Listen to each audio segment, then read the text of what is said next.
God made just one more person just for you, but these days every 2 years he keeps making one more person just for you. If two happy people meet, then there can be something wonderful happening between them.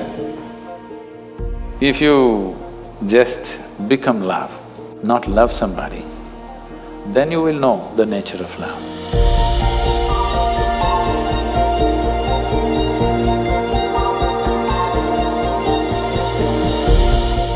How do you know that the person you are with is the right person for you? It once happened.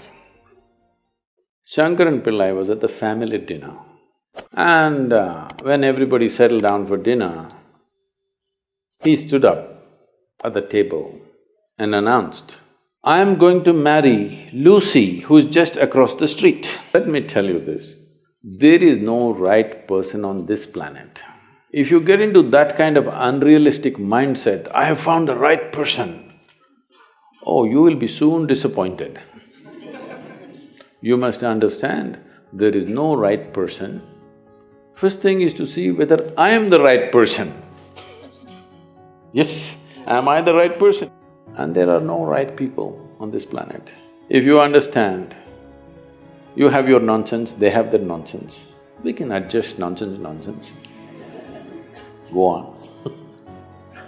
First and foremost thing is, you bring yourself to your place where your experience of life is just pleasant by yourself. You're wonderful. Now, let us see what gets drawn to this one. If you're really wonderful, things will happen in every way, I'm saying. And this whole thing is an American thing, that there is a soulmate somewhere.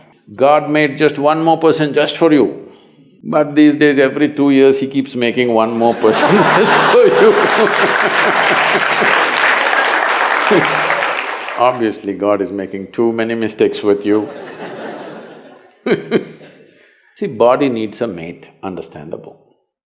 Maybe psychologically also you need a mate, understandable. Emotionally you need a mate. A soul cannot need a mate. So soul doesn't need a mate, nor was some person made perfectly for you, okay?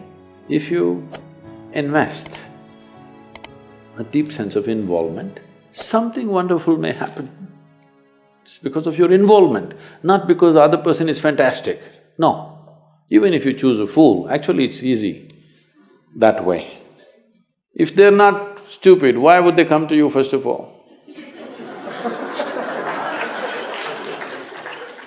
No, I'm just being nasty. So, even if you choose a fool, it doesn't matter. If you involve yourself, it can turn out very beautiful. You chose the smartest person in the universe, it could be a disaster. So, do not think in terms of, whatever this made for each other nonsense. No, you choose the opposite actually. But after some time, after a little bit of time, you slowly start expecting they're just like you. This is a serious mistake. Because if one more person becomes just like you won't be able to bear with them for 2 days. Nobody is like you, and that's good. Don't look for sameness, not necessary. Because of the difference you… I, or girls of my generation, feel that we cannot be as good as wife our mothers have been. So should I feel that I am falling short in my personal life, or should I feel that I'm not giving enough justice to my marriage once I'm married? How should I feel about this? You know, our center in United States is in Tennessee. Tennessee is a little one kind of state, okay? Mary Makowski, that's not Romanian, right? No. Mary Makowski got married. And after their honeymoon, they came home and she threatened him that she's going to make a dinner all by herself. I'm sorry, she said she'll make dinner for the new husband. And husband came home from work and she served the dinner and he put it in his mouth and slowly he was chewing on it and went into profound thought. Then she was very excited about this dinner and she said, "There are only two things my mother taught me how to cook, the meatloaf and the apple pie." Then he looked at her and said, "Darling, which one is this?" So, your mother, your grandmother, how they made good wives? Largely it was believed the way to a man's heart is through his stomach. Now today your husband will call Uber Eats and whatever, Quick Picks and this and that and Swiggies and whatever, all right? So, you can't make a good wife based on how your grandmother became a good wife. You can't become a good wife based on how your mother became a good wife. Situations have changed, expectations have changed.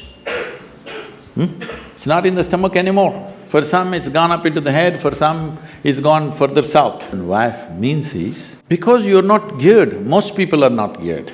Very few people in this world are geared to make this journey of life all by themselves. They're organized enough within themselves totally.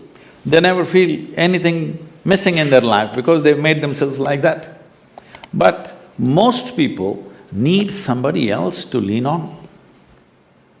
Either emotionally, psychologically, there are needs in a human being, physical needs, psychological needs, emotional needs, maybe social needs, economic needs, variety of needs.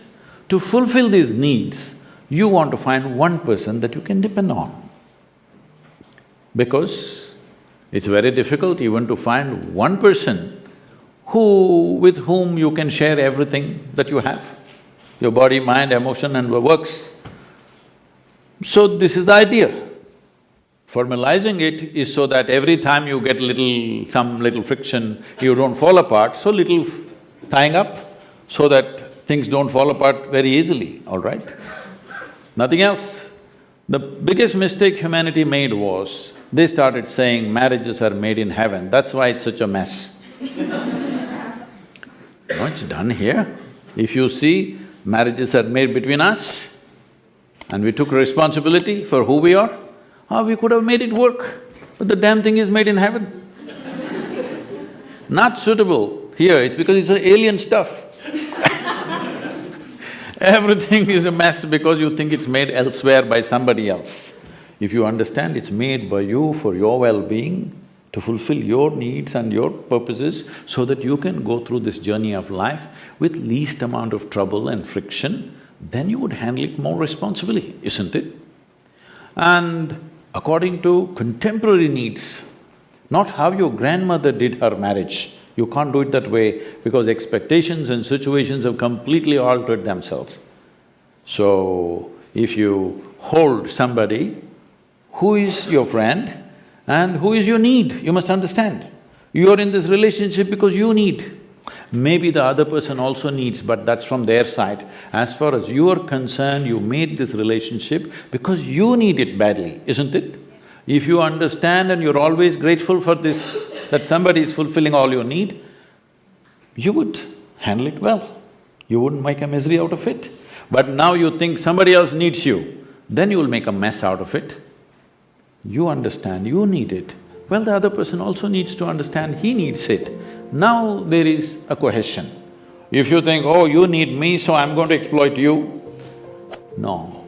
This is not about you squeezing happiness out of somebody or they squeezing happiness out of you. If two happy people meet, then there can be something wonderful happening between them. But you are a misery and you think somebody else should be the source of your happiness, well, it'll multiply. In this materialistic age, the real feeling of love is disappearing from our life. Most of the love we receive from others and express to others is superficial. How can we reinforce the real feeling of love in our own life and in others? Forget about others. If you learn to be loving by your own nature, not because of somebody else or something else. I know the question is coming from Facebook, there's an enormous possibility. You can even love those people who don't even exist. So I'm saying it's a tremendous possibility. So, if you just become love, not love somebody, then you will know the nature of love. If you love somebody, it's a fickle happening, because no human being will happen 100% the way you want them. Every human being on this planet is going to disappoint you, believe me. Not because they'll do something wrong, because nobody can fulfill the unrealistic expectation you have of them. It's simply not possible. Have you been able to fulfill anybody's expectation, I'm asking you, entirely?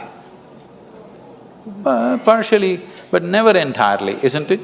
Believe me, whoever comes, I want you to know, the ideal people whom you worship, when Krishna was there, his wives complained, all right? Love is not a relationship. A relationship is a different thing. Love is a certain sweetness of your emotion. Whether you look at a tree, or a dog, or a man, or a woman, or a child, or just at the sky, why can't you look at it lovingly? Because it's not about loving the sky, it's about the sweetness of your emotion. If your emotions are sweet, whatever you look at it in a certain way. Right now you have nasty emotions, whatever you look at it in a different way. So you have always associated love with somebody. No, this is not about somebody. Love is not something that you do, it is something that you can become. If you're willing, you can become love, you can make your emotion into a very sweet space. If you make your body very pleasant, it becomes pleasure. If you sit here, it can be great pleasure just sitting here and breathing. If your mind becomes pleasant, we say this is joy. If your emotions become pleasant, we say this is love. If your very life energies become pleasant, we say this is blissfulness, this is ecstasy. If your surroundings become pleasant, we call that success. Now you're calling your success with somebody as love, that's a mistake. You have a success story with somebody, you're calling that love. No, that is actually success, because that needs lots of management. But for you to be loving, there is no management. If you just make your emotions sweet, your emotions are sweet and it's beautiful to be like this. It's not about anybody. If somebody comes, we can share it. If nobody comes, you can sit here with your eyes closed and still be loving. What's the problem? It is not about somebody, it's not an action. It is not something that you do, it is something that you can become. If you like the video, please click on the like button, write a comment, and subscribe to my channel.